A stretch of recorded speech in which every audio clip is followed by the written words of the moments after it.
Hey guys, Tim Janik here, your CFV mobility expert. I'm going to be running with you guys this Saturday, just want to let y'all know that. Also, I posted 2 other videos about stretching out your calf and mobilizing your calf muscles, okay? So this is actually, I'm going to show you a third way to mobilize your calf muscle in case the other 2 methods you either don't like them or maybe you haven't seen those videos and maybe you're going to watch this one. So one of the things I wanted to let you know too, yesterday I went out for a run in my sandals. My calves got back, they were really sore. I worked them out with the lacrosse ball and a racket ball, and they loosened up really nicely. They were a little sore afterwards. I did some stretching. Today I went and worked out. Today they're feeling not as sore. So they're mobilized a lot more. The key to mobilization is consistency. Just like if you're going to do this running or if you're going to work out, if you want to get stronger, you have to do it on a consistent basis. Same thing, if you want these tissues to loosen up, you have to do it on a consistent basis. Okay, so that's the key. So what I'm going to show you here today is I'm going to take this band, we're going to do a banded stretch. And now this is really important. When we get set up for this stretch, one of the things we want to make sure that we're not doing is letting that arch collapse like that. That's a very, very not so good thing, okay? So if we're stretching in this position, then guess what? When we start running, we're gonna be running in that position, okay? So we don't wanna do that. So we wanna take this band, okay? This is a blue band, you can use a green band, anything that has resistance on it, okay? We're gonna go into the stretch, keeping that arch up, just like that. My leg's gonna be straight. I'm going to go into a lunge stretch, thinking about pushing my heels straight down to the ground, okay? So, in this position, I'm pushing my heel to the ground, I'm extending my knee back as tight as I can. I may even try to lift my toes up off the ground. And then what I'm going to do is bend my knee and then go back into the stretch again, okay? So I'm going to kind of work in and out of that movement to create more stretch in that calf in order to loosen it up. So that way when I go out for my next run, okay, I'm not starting with a tight calf that is gonna give me all kinds of agony. So you want to definitely keep your tissues mobilized, keep loosening them up throughout the week, so that way you don't come down with any kind of issues like shin splints, plantar fasciitis, things like that. Okay, here's the next thing I'm going to show you guys. David's going to come back in the room here.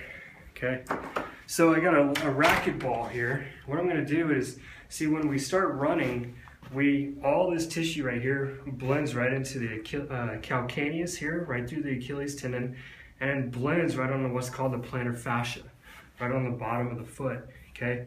So when people have plantar fasciitis, it's because of either tightening of the bottom of the foot here or tightening of the muscles through here in the calf, okay?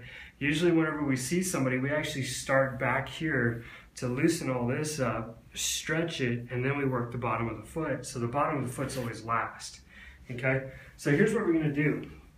After you've done all the stretching work on the back of your leg, you're gonna take this ball, and what you're gonna do is first start with your toe on the ground or your feet on the ground, okay? And you're gonna actually roll from the inside to the outside, just kind of massaging that whole area, rolling across those fibers, thinking about spreading those fibers across, okay? Also notice that I can actually spend some time right in my arch, okay? Creating a little bit of an arch there, kind of reforming it, okay?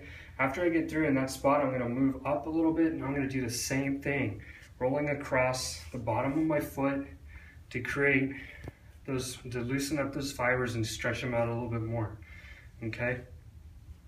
And I'm gonna keep working my way all the way down to the ball of my foot. So as I get here, what you're gonna notice is that I actually put my heel on the ground, and now I'm gonna roll my foot same direction, rolling across, just kind of conforming to that arch and mobilizing all that tissue, getting it loosened up.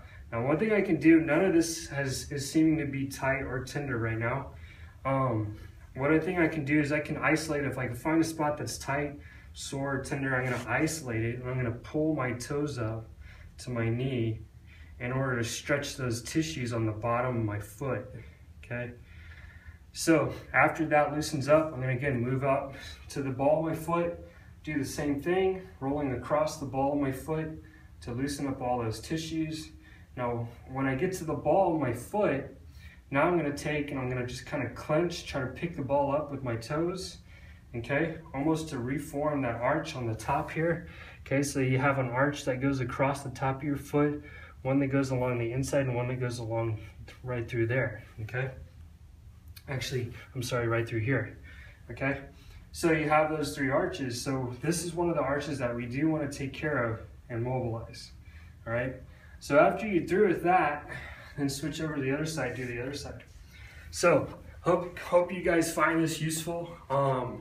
Like I said, I'll be there Saturday. If you have any questions about any of these videos or any of the stretches or anything like that, let me know.